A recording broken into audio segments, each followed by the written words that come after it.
Well, you knew it was only a matter of time until I had this gem on the NLL Flash. Ashley Docking, sideline reporter of the Toronto Rock. It's been a minute. What's up, Tyson? We're back, baby. I mean, it's not relax, but it'll do. Yeah, truly no replacement for NLL Relax, but that's besides the point. Let's get right into it. Last weekend, the Toronto Rock took on the Georgia Swarm in their home opener, and this game was absolutely nuts. You were right there in the trenches. What'd you see? And what'd you hear? Definitely. A very exciting game between the Rock and the Swarm, as we said on the broadcast many times. Playoff atmosphere. Of course, a lot of players in the NLL from Toronto and the surrounding area, so there's always fans from both sides, which makes it a really exciting environment. Now, I was talking to Jordan McIntosh, the captain of the Swarm, before the game because I was wondering how they felt now that they weren't the defending champions, and he said, yeah, there was kind of a lot of outside noise that they were supposed to be the best team in the East last year. Would they get the opportunity to defend their title? And he said the team didn't really play up to their potential until a little bit later in the season. But this year, the Swarm much more focused, and they're worried about just making sure that they're in the conversation as the season winds down and not necessarily worried about the noise around them. And you could certainly tell by the way they played that game against the Rock. As for stars of this game, Lyle Thompson is phenomenal. We know this. He's arguably the best player in the world.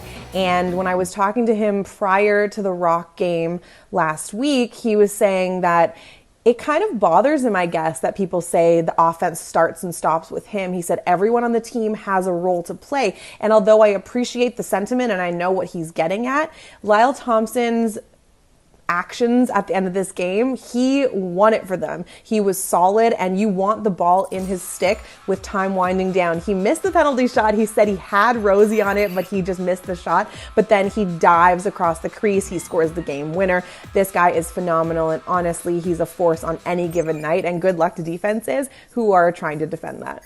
Now, on the Toronto Rock side of things, there's been one player who's not necessarily a household name that's really been impressing you this season. Someone that's been a really nice standout for me, besides the obvious Tom Schreiber, Rob Hellier has been great, Nick Rose has been superb for the first two games for the Rock, but Kieran McArdle has been sneaky good. He had almost 40 points last year, a huge improvement from his first season. I expect him to continue to make strides in this one. Now, he's scoring at an exaggerated rate. His shooting percentage is not going to stay the same throughout the season, but he's doing things in creative ways. Mike Poulin had an amazing game against the Rock in the Georgia Swarm win last week, but Kieran McArdle had this really nice bounce shot goal that beat him, and he's been able to do things with pinpoint accuracy. So I'm really excited to watch him as the season unfolds.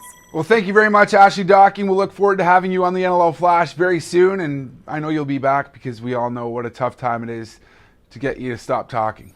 And Tyson, just before you go, don't think I forgot that you didn't hit me up for brunch when you were in Toronto. Like, I was your last phone call. You're like, I'm here. If you don't have plans last second, I'm available. But I had plans. I have a life, you know. I don't just sit and wait for you to come home to Toronto. So next time you're here, brunch on you, because you ditched me.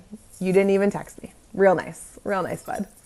Ooh, yeah, this is awkward.